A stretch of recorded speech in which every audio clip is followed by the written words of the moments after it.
Okay, yes. On Thursday, is that kind of considered our midterm? We're gonna have two tests, okay? One of them will be on Thursday, but maybe I will delay until after the break, maybe, because I need to finish decoder and multiplexer for next lab first. So if I don't have time, if I don't finish them, multiplexer and decoder to be ready for next lab, so I will delay to after the break. Okay? You want to delay it or what do you like? Which one? The test one? Anyway, so let's start the lecture. So we're gonna have, if you go to chapter 0, the very beginning of this course, I told you we're gonna have to test it. So this one is anyway. So guys, what we're gonna do from now until the end of this course is how can we design logic circuits? This is the purpose of this course, okay? So how can we design logic circuits? And then I told you last time we have two types of logic circuits. One type here we call it combinational, and the other type we call it sequential. Everything we have done in this course is actually combination. Okay? Sequential circuits, I'm going to explain them in the next couple of chapters. Okay? So, but for now, the main difference between combinational and sequential is, in case of combinational, the output of the circuit only depends on the inputs. That means always for the same input, I will get the same output, always. Okay? But here, no. Here the situation is the output of the circuit actually depends on two things. It depends for sure on the input, but also it depends on the current state. That means if anyway, so I don't want to spend too much time on this one. For sure I will explain it. That means it may be for the same input, I will get different output if we have different state. You got what I'm saying? So anyway, that's what I'm going to explain for next chapter. But let's focus on this chapter here in combinational. As I explained last time, how can we design combinational logic circuit? Usually the easy way or the straightforward way is, as I explained last time, when we design BCD to excess 3-put converter, what we did here, number one, you have to create a truth table. This truth table should have the functionality, what you want to do here in this circuit, what this circuit is supposed to do. So I have here input, and then I will select the output I want to get this output. So for this input, I have to get this output. For this input, I have to get this output. Okay. So you need to describe the functionality of the circuit you want to design in a truth table. That's number one. Number two, once you do that, as I explained here, you can use maps, key maps, to get here the output. Here in this case, we have 4 inputs, we have 4 outputs. Every output here is going to be like a function in this input. That's why here, because what is new here until now in this semester, we always consider we have only one output. Okay, that's what we did in this. Nothing is new, it's the same thing. Here, if you have more than one output, actually, so you are going to have 4 functions. Okay, so I need to get a relation between this input and this output, and then I need to get a relation between this input and this output, relation between this one and this one. So it's like you have four functions. That is why here what I did maps to simplify these functions. Okay, this is a traditional way usually we do it. However, I made it very clear. This approach has a weakness. So what is the weakness in this one here? If we have too many inputs, because you know how many cases we have here, it is actually 2 to the power of n, where n is the number of inputs. This is a problem. If we have too many inputs, okay, so this table will be too long table, too big table. And in this case, it's going to be complicated to do this way. That's why we need to find another approach. We need some tricks as I'm gonna explain today, one of the way to do it, okay? So I can say the idea of using truth table may be okay if number of inputs is not big, okay? For example, if I wanna, and that's what I started to explain last time. Sorry.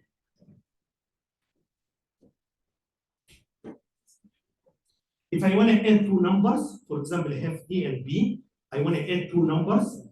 And for example, if every number is, for example, 8 bits, so that means you have here A7, you have here A6, all the way until A0. This is number A. Number B should have, these are the bits, okay? So here, same thing, I have here B7, I have B6, all the way until B0. That means if I want to design another here this way, I should have here 8 inputs coming from A, and then I should have another 8 input coming from B. That means if I want to do a truth table, how many inputs? And for sure, the output here, I should have 8 outputs and carry. If I have carry or not, but 8 outputs. Anyway, so the problem here, if you look how many inputs I have, if I want to use a truth table 16, that means I need 2 to the power of 16 rows. For sure, this is too much, okay? It's not scalable, okay? And 8 is not a big number, by the way.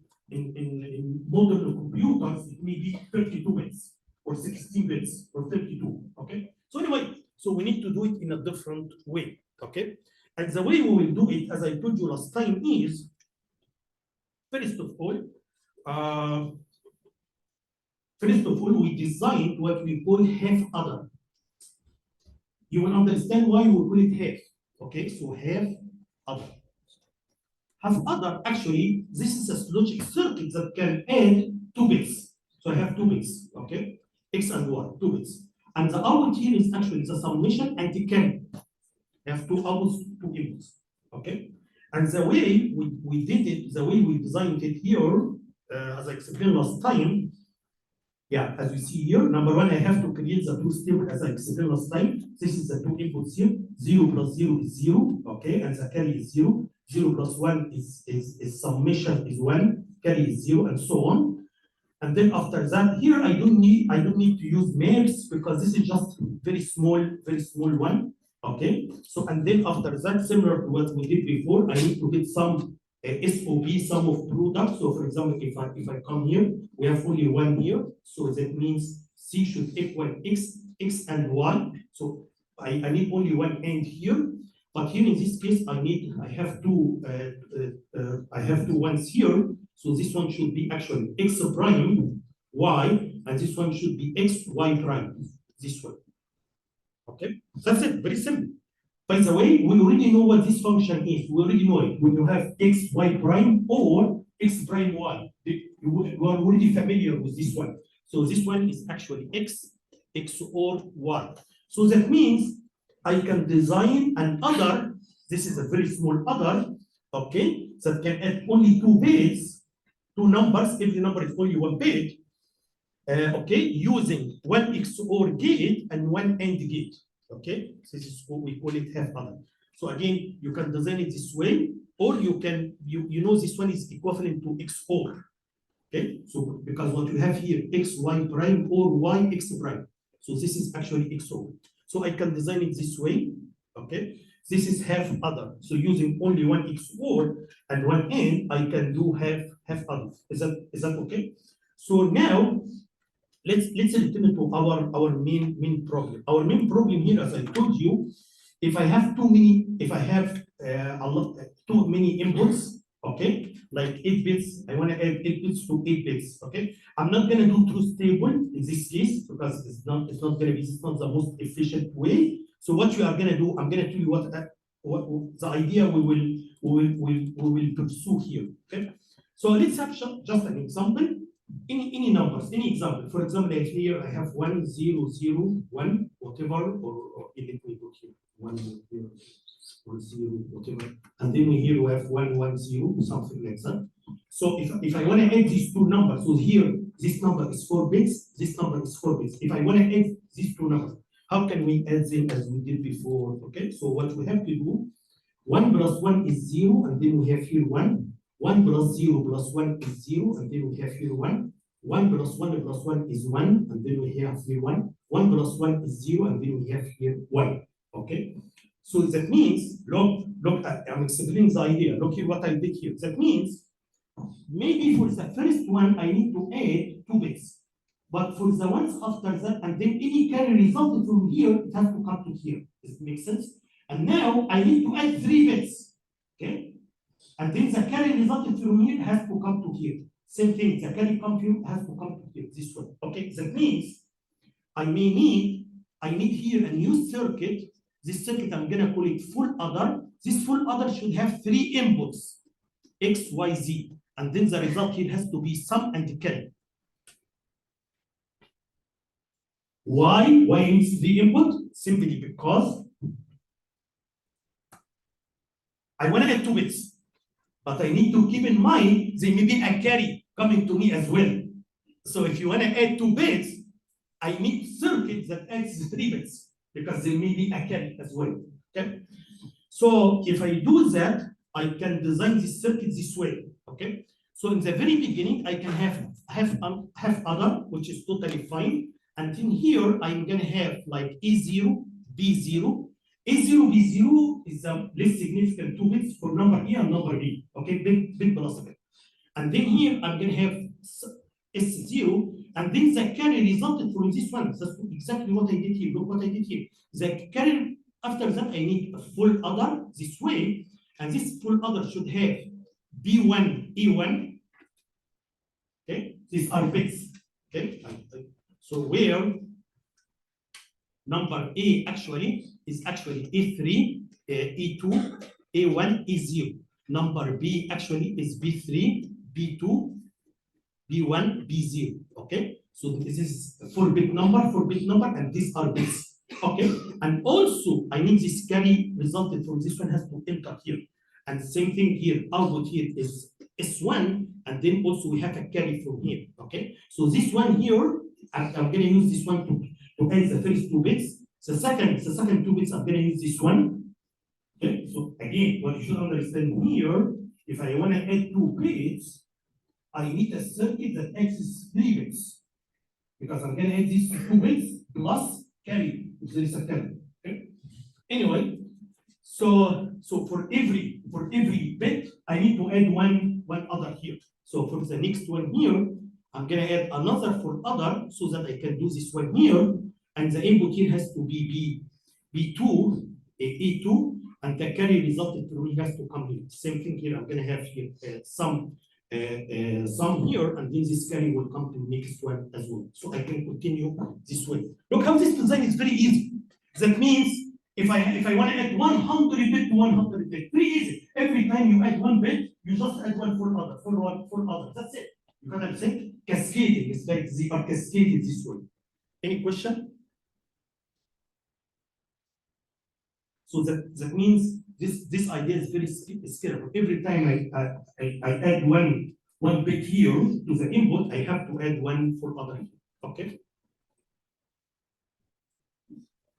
Anyway, one more thing I want to explain here is, yes, in the first one here, because there is no carry coming in the first one here, half adder is enough because always in the first 2 bits, I'm going to add 1 bit to 1 bit. Okay, so half adder is enough. However, it's okay if I can use full adder, but I'm going to input here, the carry input here is 0. You got what I'm saying? So it's still the same thing. But there is a reason to do this way, I will explain it. You understand what I'm saying? So it's the same thing. So if you use half adder this way, it's the same thing if I use also here, also half adder, but the first carry has to be 0. So okay, so it's like you are adding 0 here, the very beginning. So that all of them are full adders. And there is a reason to do this way. I will explain the reason. Okay. Any questions? Okay. So the reason is actually what happens here. So this circuit, I can say this circuit is like you have a chip. So you can have like a chip. I think I have a figure here I can show you. I just want to explain why we're gonna have full adder in the beginning. Half adder should be enough. Why you want to put full adder in the very beginning? Yeah, because I think I have here a figure. Yeah. Look here. Usually, when you buy a chip, maybe you are going to buy a chip. This chip can add 4 bits, as you see here: B0, A0, B1, A1, B2, A2, B3, A3. Okay. And then the output here is S0, S1, S2, S3, and the output here carry number 4, and input here is carry number 0, right? Which is usually you have to make this one 0, right? Okay. So this one actually is equivalent to this circuit. This is the circuit I have just explained right now. You have here for every bit, I need one full other for every bit. You have here A0, B0, and then we have carry input here. Okay. Usually I'm going to make this carry input 0. Okay. Usually. And then here the carry resulted from will be input here, input here, input here, and the last carry here. This will be the last carry. Okay. This chip is equivalent to this for these 4 others. If you want to add more bits, very easy. Just add more others here. Okay. So again, why you have here full other instead of half other? Because if you want to make this one 0 all the time, so why you are going to make it this way? No, I'm not going to make it 0 all the time. Listen to me. Okay, look at the interesting part here. Okay, the interesting part is, if I have this chip, if you have a chip, this chip this way, and this chip can add 4 bit to 4 bit. Okay, what if I want to add 8 bits to 8 bits? What can I do? I have a chip. This chip can add 4 bits to 4 bits. Okay, and I want to add 8 bits to 8 bits. What anyone can guess? I have 2 chips. Every individual chip can add 4 bit to 4 bit. Okay. Now I want to add 8 bits to 8 bits. You know what I can do? I can add one more here, and the output carry here, I'm going to input it here. You got what I'm saying? So here what I'm saying is, that's why here it's interesting idea to use full other instead of half other, so that I can extend. So if you have here 1 chip that can add 4 bits to 4 bits, if I use 2 of these chips, I can actually add 8 bits to 8 bits. If I use 3 of these chips, I can add 12 bits to 12 bits. Okay, the way you have to do it is the carry. So here, for example, here this is the first chip. Here I'm going to input here. Or I can start it from here. So this is, for example, the first chip here. I'm going to input for the first one, I'm going to input 0. That's okay. And then here we have from A0 until A4. Now I'm going to use another chip where the output here will come as input here for this carry. The carry of this one is this way. And then here I'm going to input the numbers from B4 until B7. Same thing, E4 until A7, and the carry resulted from here will come. So you can easily you can expand. Any questions? Okay, good. So one thing here I want to explain. I told you I also last time. So now you should understand why you need full other. Why you need to add 3 bits. Usually I want to add 2 bits. Okay, because if you want to add 2 bits, you need to add one more 3 bits coming from the carry. Okay. So how, and last time we designed this one, how can you design this one? I can design this one using truth table, as you see here.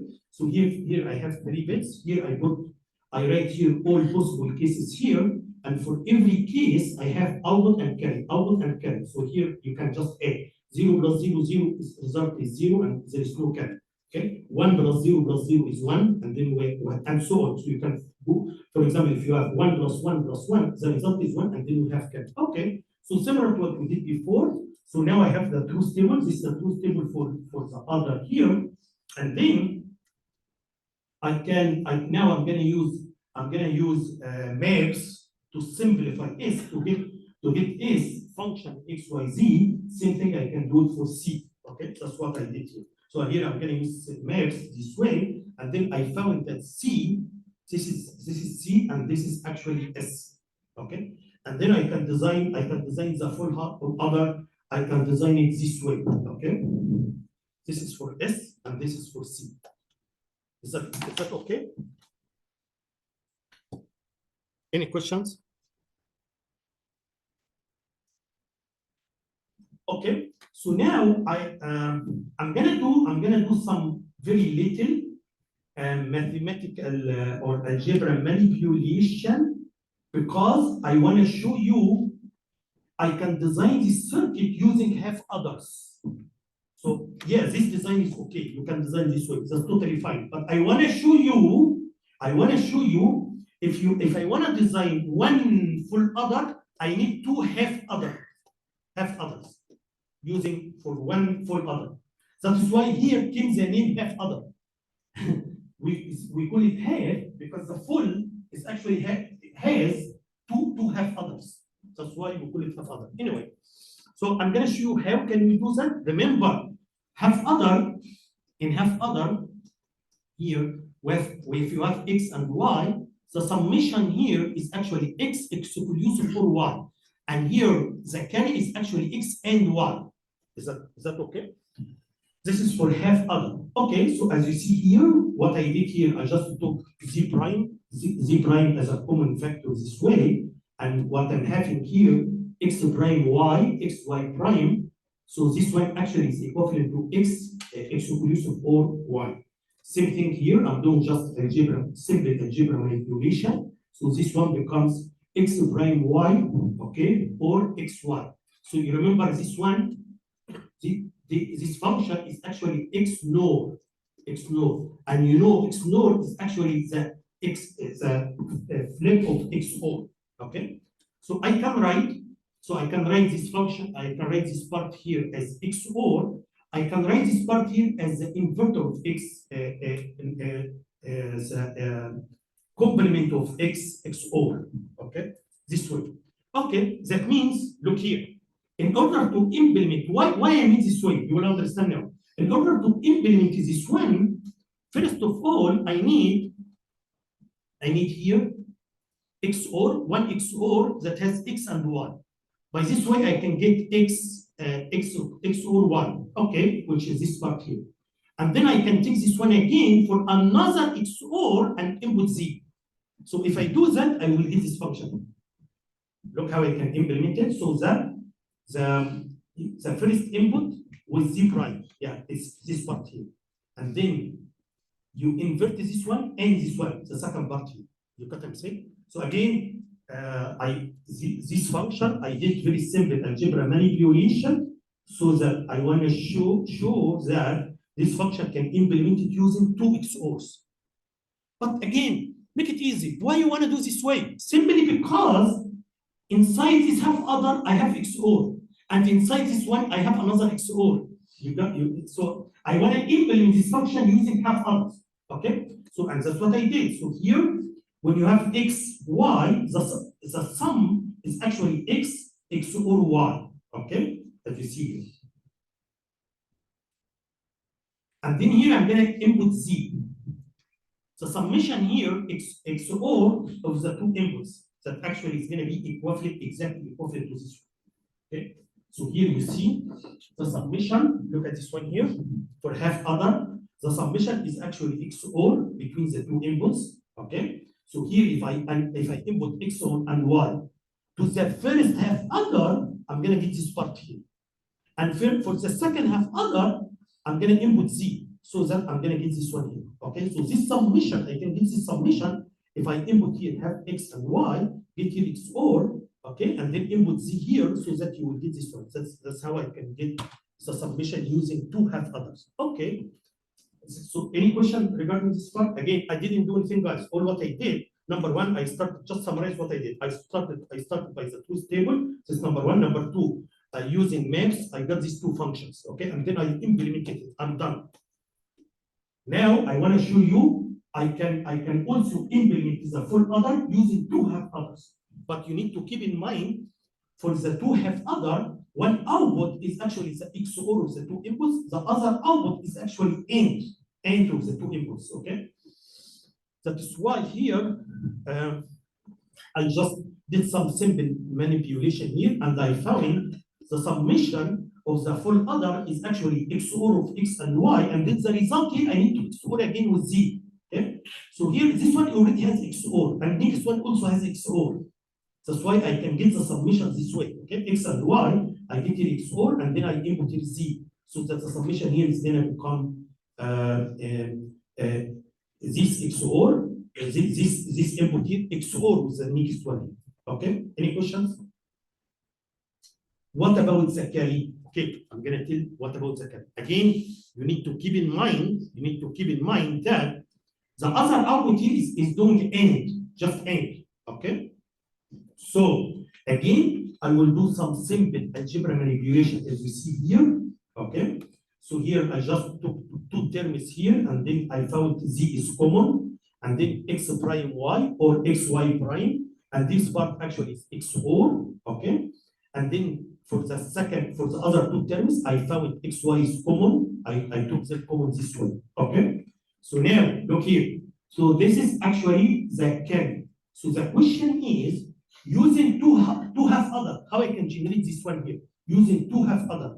Keep in mind, the C is actually AND, is doing AND. Okay?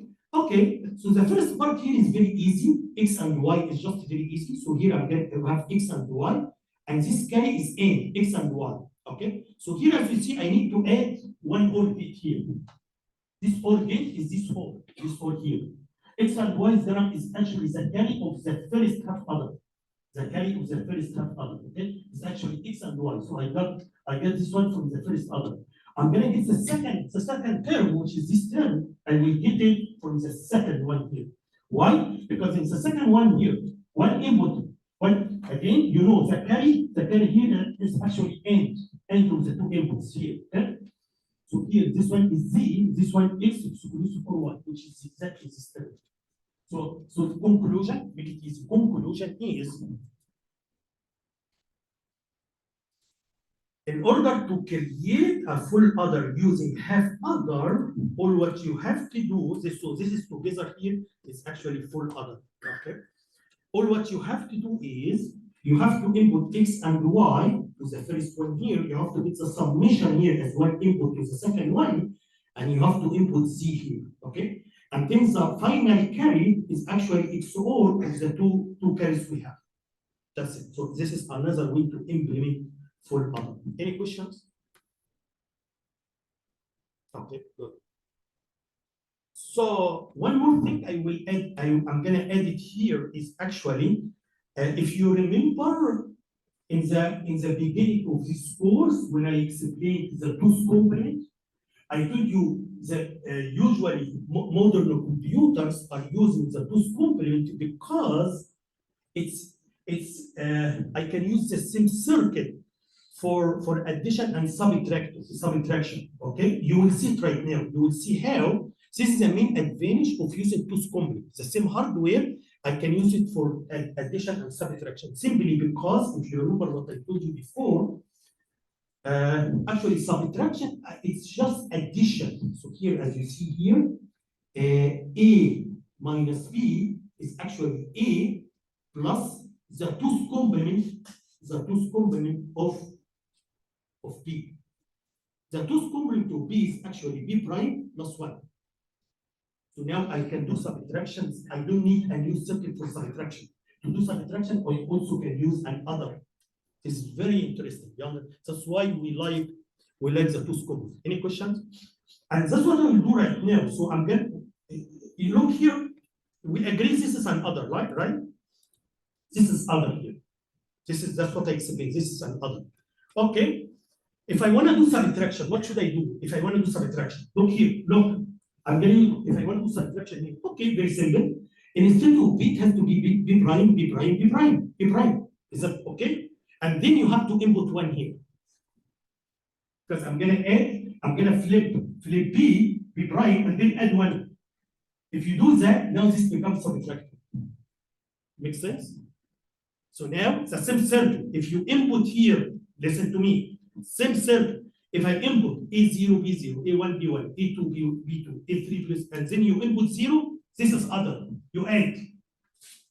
But if I input here, if I flip B, and then here you input 1, subtracting. You got what I'm saying? So look, I'm gonna do something, and also I'm gonna do something interesting now. Remember how XOR works. If you have x and 0, so I'm gonna get here x. But if you have here 1 and x, I'm gonna get here x prime. So if I have here, listen to me. So if I have here one input, I'm gonna call it control input, M, control input. Okay? So if this input here is 0, so actually this XOR, let me put it this way. So here if you have an XOR this way,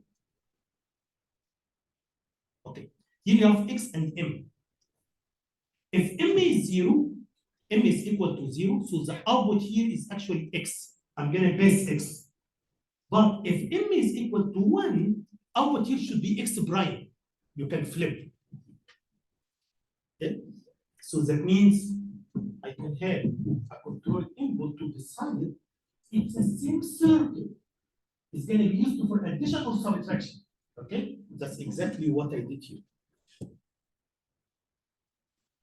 So look here. So this circuit is exactly similar to this circuit, exactly same thing. All what I did, I just here added, I added here, for each one here, I added XOR, as you see. Look here. So here you input A. So all the time I'm gonna input A. But here I put XOR. You can see here, guys, if M is equal to 0, if I input here 0, okay, so here it's B0 is gonna be input here, B0, B1, B2, B3, and then I will do addition. But if I put here 1, remember, this control is connected to all of them. If I make this input 1, so actually here, because this is 1, 1, 1, 1, and 1 is going to do inversion. So here I'm going to B prime, I'm going to get B1 prime, B2 prime, B3 prime. Okay, and then here again 1 here. So now the circuit becomes subtractor. Very interesting. Very interesting. The same circuit, by this input can decide if the same circuit can be used for addition or subtraction. Okay, I have here several. If I input here 0, you can see here this one is 0, B0, B1, B2, B3. So here you are going to add A plus B, okay, plus 0. Okay, so this one is going to work as other. But if you input here 1, if I put here 1, I will get here B prime, B0 prime, B1 prime, B2 prime, B3 prime, and then we have 1 here. Okay. So this one works as subtractor. Any questions? Yeah, sure. How does the M input affect it if you have multiple adders aimed together? Say it again. How M inputs? So you said the M. Yes. The input. If it's 1, yes, it becomes a subtractor. But yes, how does that affect the output of the circuit if you have multiple circuits connected, multiple of these chips connected together? Yeah, if M, okay, so here if you add more things here, it will be the same, right? So here my understand to your question, here you add 4 bits to 4 bits. What if I want to add 8 bits to 8 bits? It will be exactly the same thing, but I'm gonna just repeat. So every part here, every one part here, I will repeat it. So it will be exactly the same thing. You got what I'm saying? So there's no impact here. So it's gonna be subtractor as well. You got what I'm saying? Because I'm gonna flip, I need to flip all of them. Whatever coming here, I need to flip them. Okay? If you want to do it as subtractor. But if you have a carry, won't it make the next chip turn into a subtractor? Put 2 4 inputs. So in this case, I'm gonna add 1. I'm gonna show on 1 here. So I'm gonna add here 1 for other here. Okay. Then I will have here summation. Then I'm gonna add here A4, and then here I have XOR this way, and then here we have B4, and then extend this one. Now I make it 5 bits. If I add more, I make it 6 bits. If I add 1 more, I make it 6, 7, 8 bits. You got what I'm saying? So this is an interesting part. The interesting part, you can extend, you can expand it easy. Just by adding 1 flip-flop, I can still is gonna work correctly. Okay. So the other thing I want to show here is actually overflow. So here, so now what I explained, guys, is I have shown using full adder how I can add two numbers, every number is 4 bits. This way, and how also I can do subtraction. The same circuit can be used for other subtraction. I can control it using this input here. Okay, that's what I explained. Now let's come to overflow. Do you remember when I explained overflow early this course?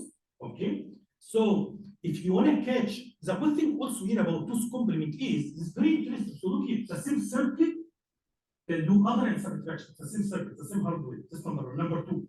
The same circuit can be used if the number signed or unsigned as well. Very interesting. You got what I'm saying?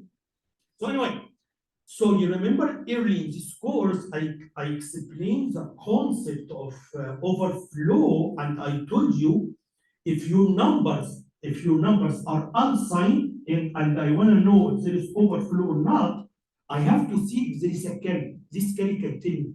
Okay, so this carry can tell me. That's exactly what I can do here. So what I'm explaining here, here I want to add 2 bits here. Okay. This also output of the circuit. So this circuit, the output of this circuit is summation S0, S1, S2, S3. Okay, and also 2 bits to tell me if there is carry or not, if there is overflow or not. Okay, so 1 bit here, this bit is actually for unsigned numbers. This bit is actually for signed numbers. So this bit here in case of unsigned numbers, if I want to know if there is overflow or not, just the carry number 4 can tell me. If this carry is 1, that means there is overflow. Okay. If 0, there is no overflow. In case of unsigned numbers. In case of signed numbers, all what I have to do, I have to take the last 2 carries, number 3 and 4, and I have to input it to XOR this way. Okay. And the result of the XOR here can tell me if there is overflow or not in case of signed numbers. Okay. Let's start with this one first. I will give you a little bit more details, but you can. Conclusion is this circuit has 2 numbers, inputs. Every number is 4 bits. The output of this circuit is actually 4 bits, as you see here, and also 2 bits that can tell me if there is overflow or not in case of unsigned and signed numbers. Okay. Let's start here. I'm explaining it here. In case of unsigned numbers, number 1, if you are doing addition, if I'm doing addition, so actually if the carry is 0, if you got a carry of 0, that means there is no overflow. I give you an example here.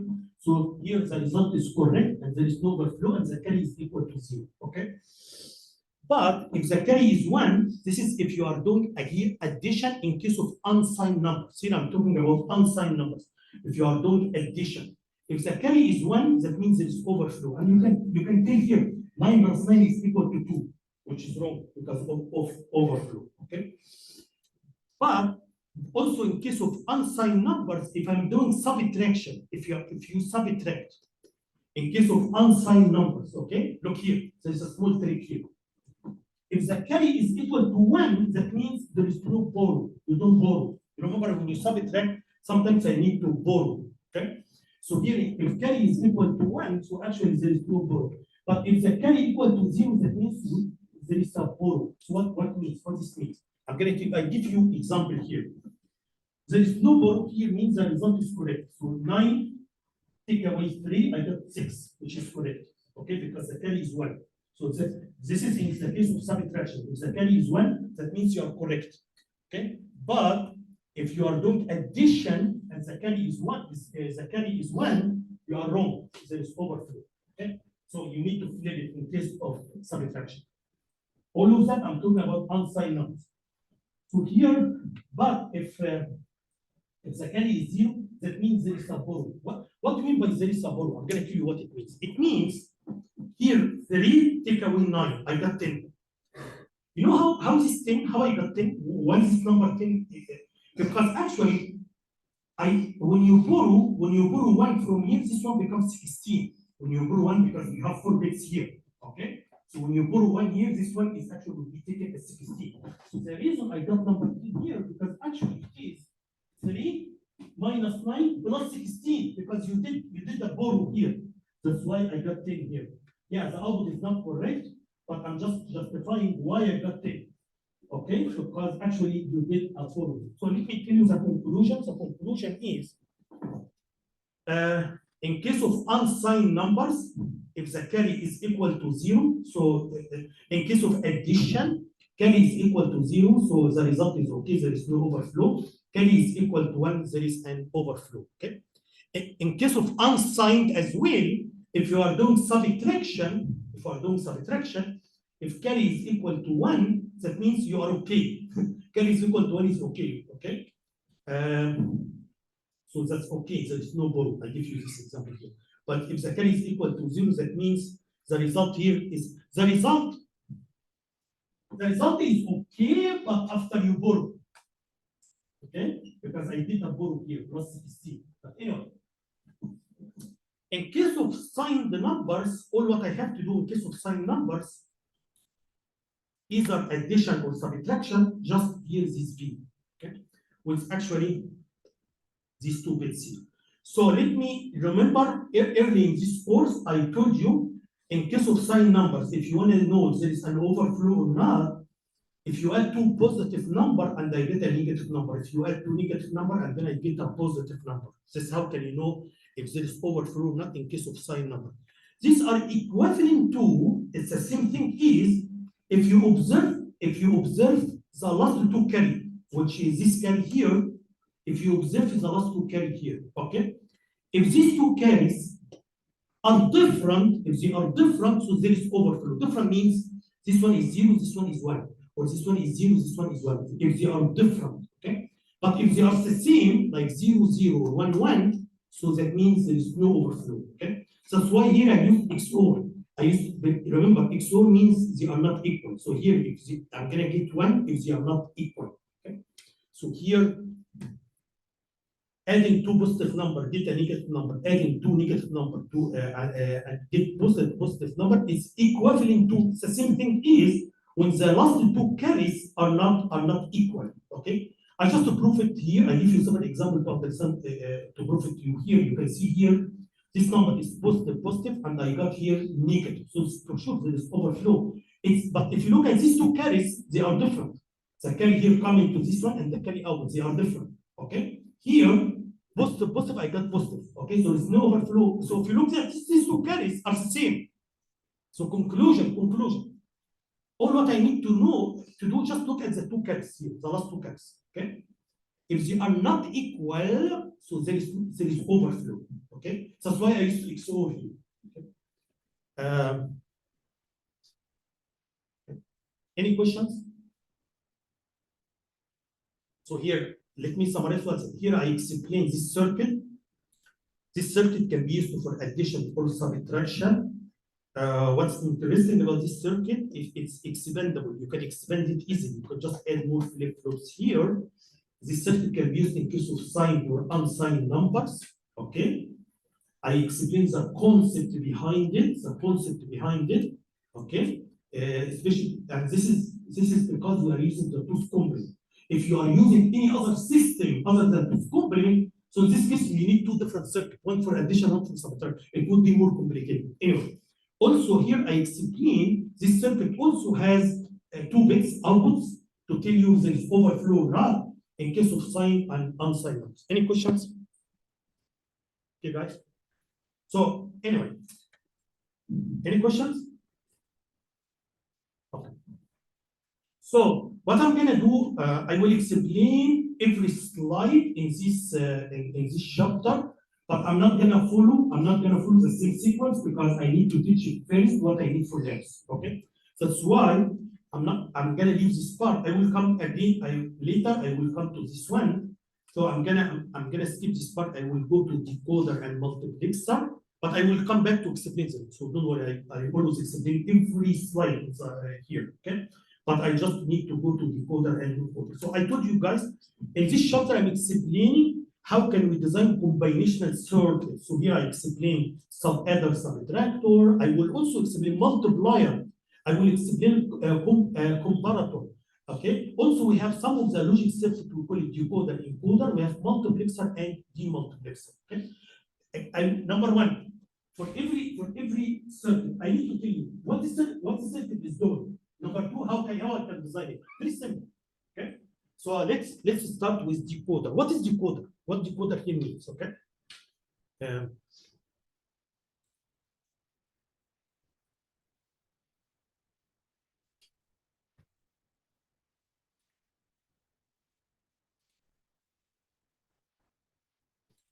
Look here, guys. So here I'm gonna explain n two to the power of n decoders. So this one type of decoder, we call it n to the power of n decoder. Okay, what is decoder? Very simple. Look here, guys.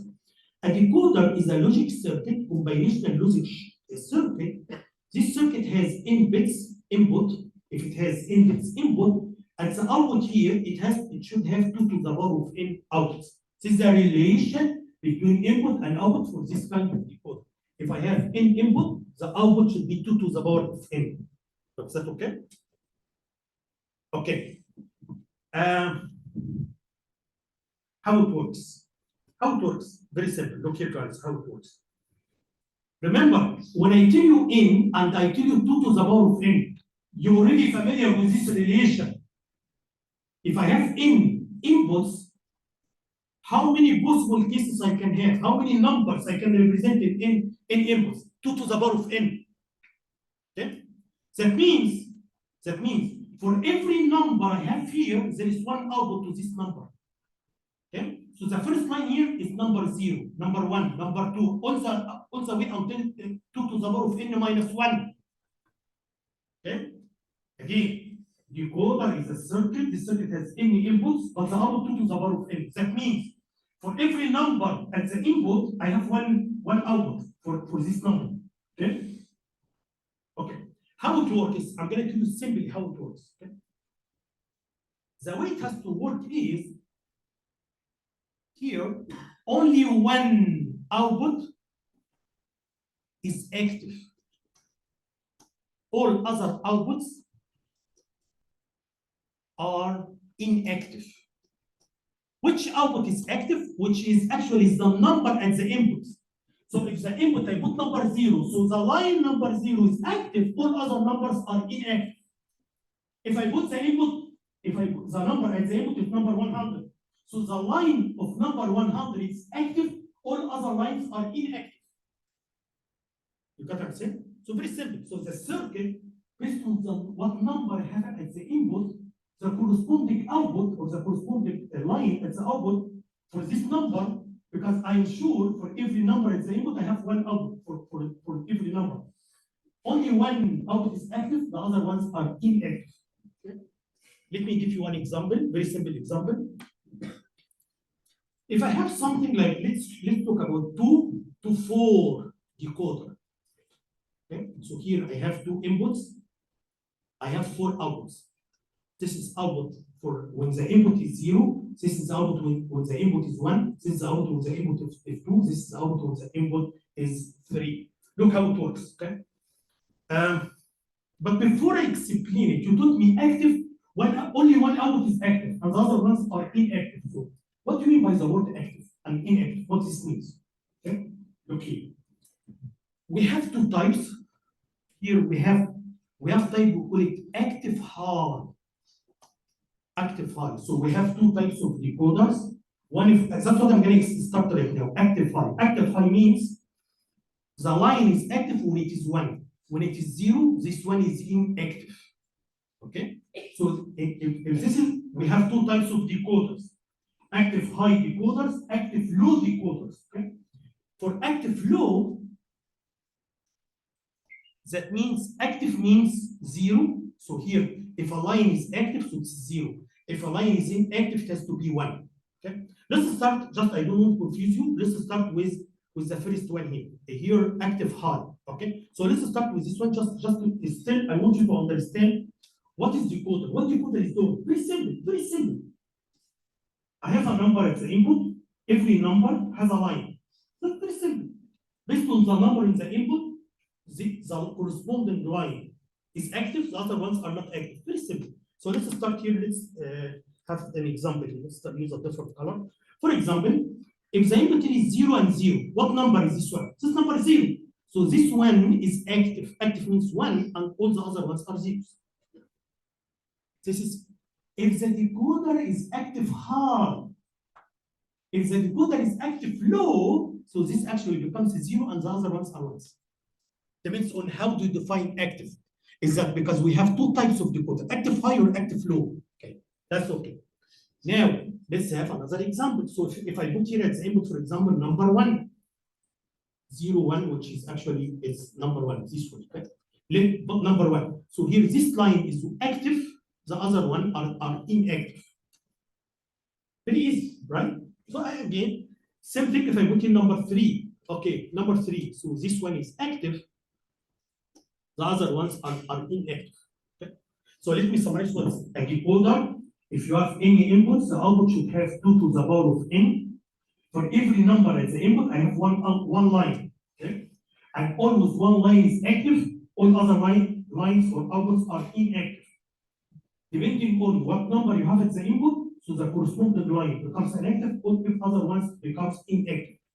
One more thing I explain is decoders are actually, we have 2 types of decoder.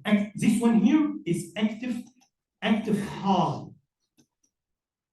There is another decoder, it is actually active low, and in case of active low, actually we put bubbles here. Okay, this is how can you tell from the figure, how can you tell if this decoder is active high or active low? If there is no bubble here, so this one is active high. If you see bubbles here, this one is active low. That means the number you have here, the corresponding output here has to be 0, and all other ones should be 1s. This is active low. The other one is active high. Is that okay, guys? You understand how it works? Let me show you the truth table before I do. Number 1, I have to explain how this circuit works. What's the input? What is the output? What is the relation between input and output? That's number 1. Number 2, I have to show you how can we design using logic circuits. How can we design? That's number 2. Number 3, we need to know how, just a very basic idea about how can we use decoders. Okay? Because when you go for other coming classes, computer architecture or other classes, you will know better. No one will explain to you what is decoder. You just use decoder to implement a circuit. Okay? But anyway. Let's see, just I want to show you here what I explained.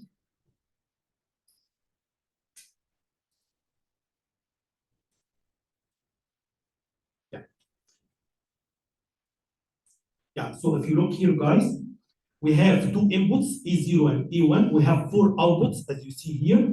This is output number 0, output number 1, number 2, number 3. When the input here is number 0, so line number 0 is active, other ones are not active. When the input is number 1, line number 1 is active, other ones are inactive. When the input is number 2 is active, or the other ones are inactive. When the input is 3, number 3 is active, everyone else is inactive. And this one, because there is no bubble here, this one should be active high. So the line that is active is actually high, as you see here. Any question about the truth table here? Any problem here? Okay, guys, any problem? Okay, how can we design this decoder? That's very easy. You know what? You have here a function, another function, another function, another function. And every function has only one. So it should have only one term. So if you look here, in this column, we have only one. Okay? That means, for example, if I want to design this one here, so this actually is corresponding to 0, 0. So this actually is corresponding to A0 prime, A1 prime end. You got it? Okay, that's it, because there is no other ones here. That's it, very simple. Same thing.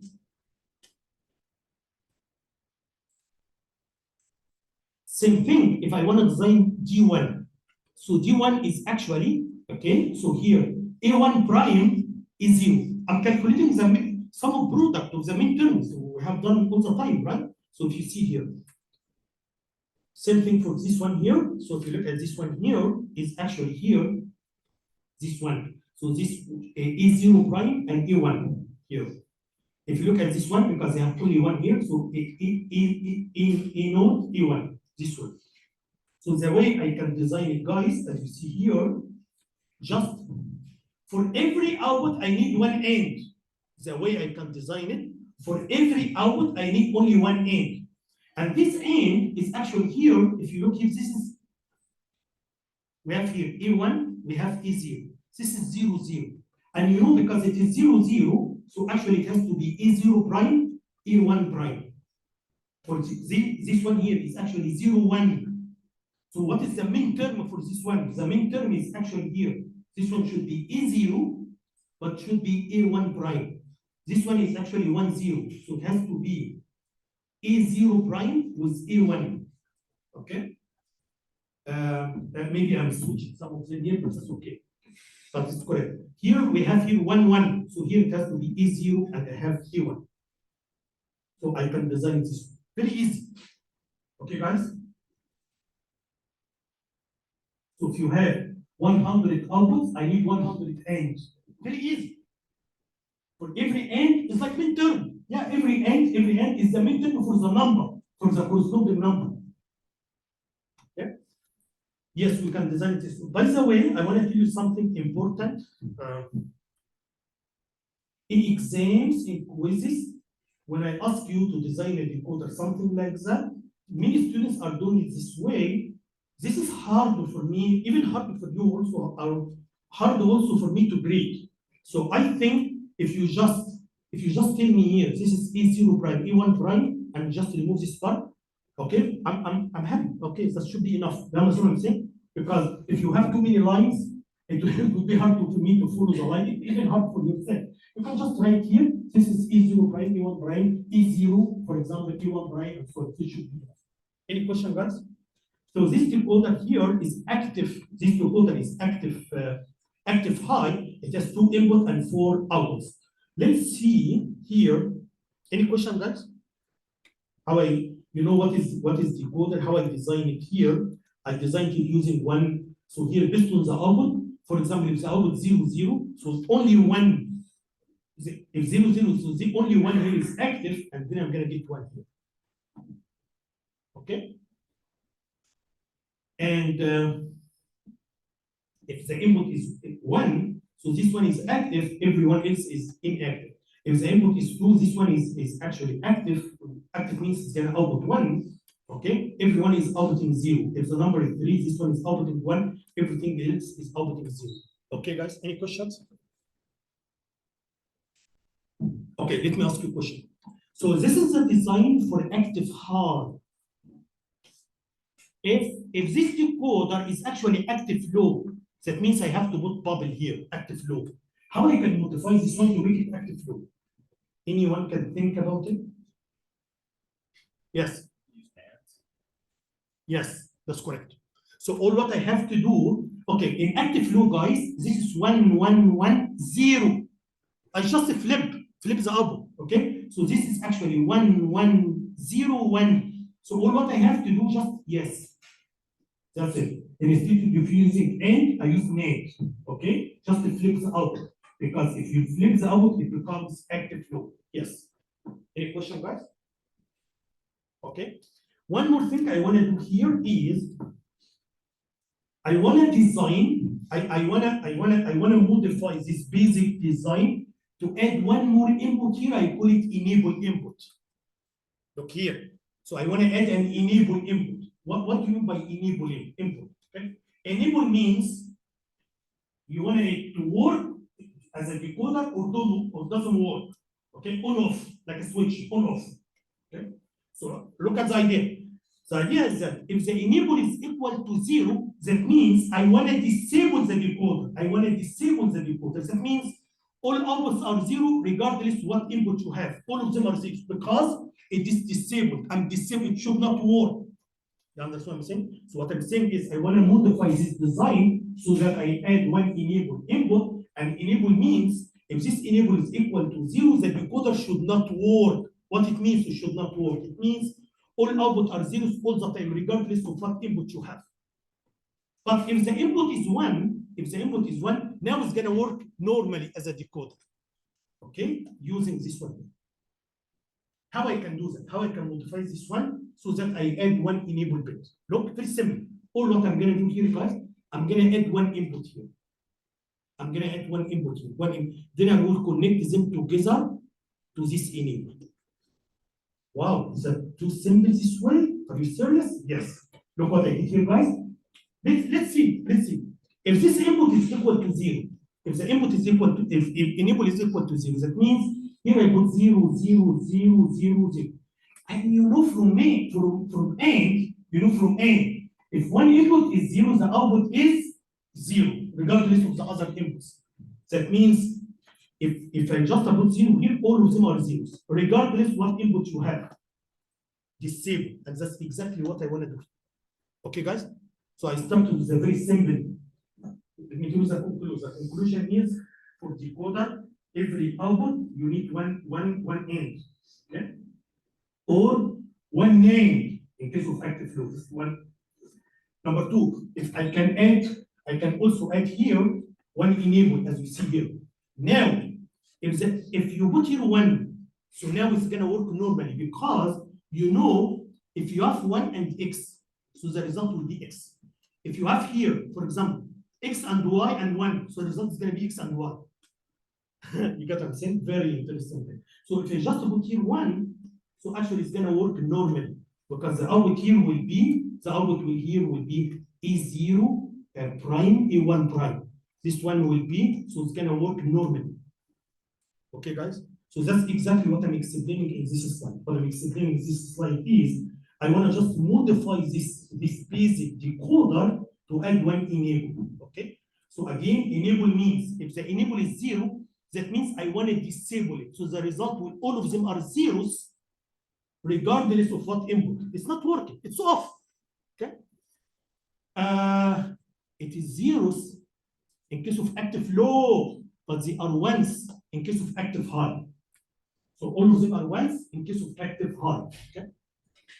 Regardless of what input here. So anyway. So yeah, that's what I'm explaining. How can you do this modification? So here in the input here, look at the truth table we have here. So when actually the enable is 0, so regardless, this x means whatever is the value you have here, because this one is 0, all the outputs are zeros because it is disabled. Now, if E is 1, and the input is 0, so now it's gonna become work normally as a decoder. The input number 0 is 1, all other inputs are zeros. Okay? When the input here, when it is 1, and this is number 1, so the input number 1 is 1, everyone else is zeros. Here, when it is number 2, so here number 2 is working normally. Any questions? So how can you do it? Again, similar to what I explained, the same ANDs we have, but I just added one more input here for the ANDs. So these ANDs here are the same thing like this ANDs here. Any questions? You know what this enable is doing? Okay, this is the design. I just want to add here one input here for enable. Okay. This is the same thing I just explained here. How can you do the same thing, but using active low. So here again, once you see bubbles here, that means this one is active low. Okay, you can see here it's the same thing as I did before.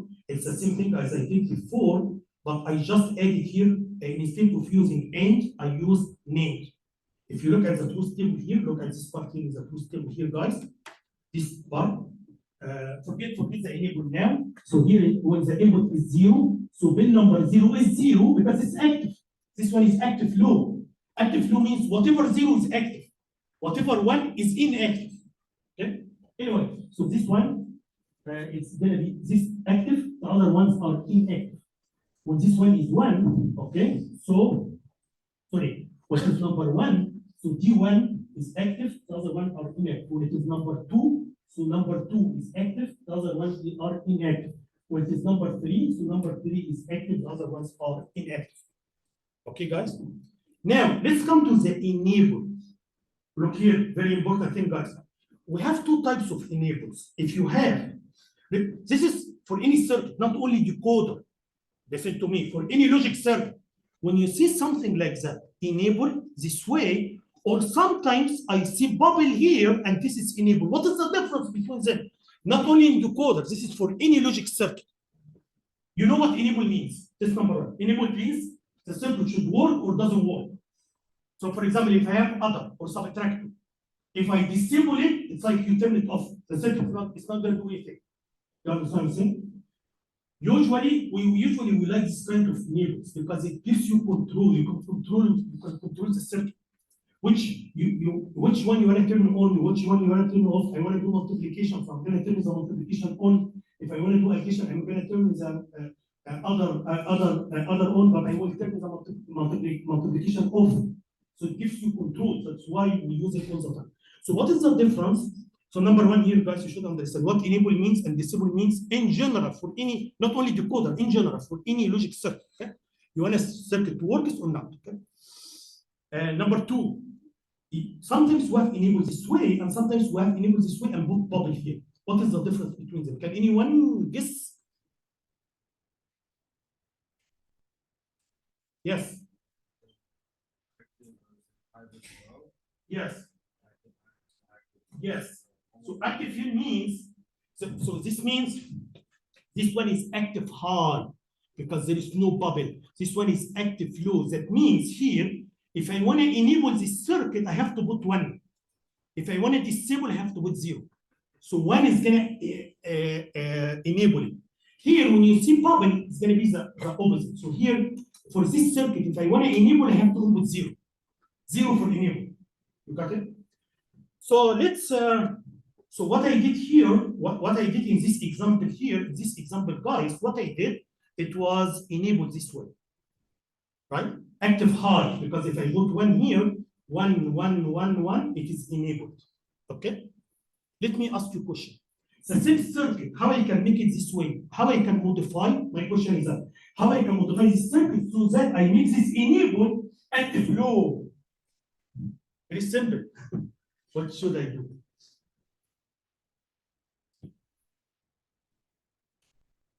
Yes. That's true. Just to put inverter. That's true. So all what I'm gonna do here, I'm gonna just add 1 inverter. That's it. So that when you have enable here, and the enable is 0, so it becomes 1, 1, 1, all of them are enabled. So when it is here, when I put here 1, so it becomes 0, 0, 0, 0, all of them are the same. Yes. So again, it's almost the same thing, active low, enable or active low, just add inverter. Okay? And actually that's what I did here. So what I did here, I want to create this one. Maybe there is something confusing a little bit here. This one is actually active low. The output is active low, but doesn't mean the enable also has to be active low. No, it depends. You can design it either way. They are separate. Okay. So that means I can design this circuit. The output here is active low, but the enable is active high. How? Just remove this. I'm gonna remove this inverter. That's it. Okay. Same thing here. This one is actually active high, but I can make the enable active low. How? And add inverter. This is something you can design. Whatever you want to do, you can design. Okay. But I just maybe I just noticed something now. Maybe because just in these 2 examples, here this one active high, I made this one high. When I came here explain this one low, I made this one low. It doesn't mean it has to be this way all the time. Okay, I just want to remove any confusion. Okay. Let's talk about how I can make 3 to 8 decoder. It's the same thing. 3 to 8. I have 3 inputs, but how many outputs I have? I have 8 outputs. Okay. So let me ask you. It's exactly the same thing. How many AND gates I have to use here in this case? 8 AND gates. So for every input here, I used 4. Because here I had 4 outputs, I used 4 AND gates. Here, it's exactly the same thing, but I'm gonna use 8 AND gates. Okay? Look how, so first of all, how it works. It's exactly the same thing. Look here how it works. When the input is 0, so the output 0 is 1, active, all of them are inactive, everyone is inactive. When the input is 1, number 1 is active, or only 1 is active, when the input is 7, number 7 is active, everyone else is inactive. Is that okay? Okay, how can you design this ones here? That's very trivial. This is similar to the main terms you did before. Listen to me. So here we have x, y, z. So here we have. Remember, z here is less significant bit. So here is the number I have is actually x, y, z. Okay. So let's see how I can design this one here. Very easy. Here this is d0. So number 0, 0, 0. So I have to input here x prime, y prime, z prime. So that when the input 0, 0, 0, this is a midterm. 0, 0, 0, I get 1. Make sense? Let's take another example. When it is number 1, this way. So I have to input here x prime, y prime, z. So any 0 here has to be prime. Okay? So that when the input is number 1, this one, 1, 1, 1, 1, I'm gonna get 1 here. Make sense? So same thing for everyone else. For example, if I come to number 5, so number 5 is actually 1, 0, 1. So that means it has to be x, y prime, z. That's what I did here. Number 7, 1, 1, 1. So x, y, z. That's what I did. Make sense, right? So again, you can expand it easily. It's exactly the same thing as it's the same concept, the same idea. Any questions? So this one is 3 to 8 decoders. Okay?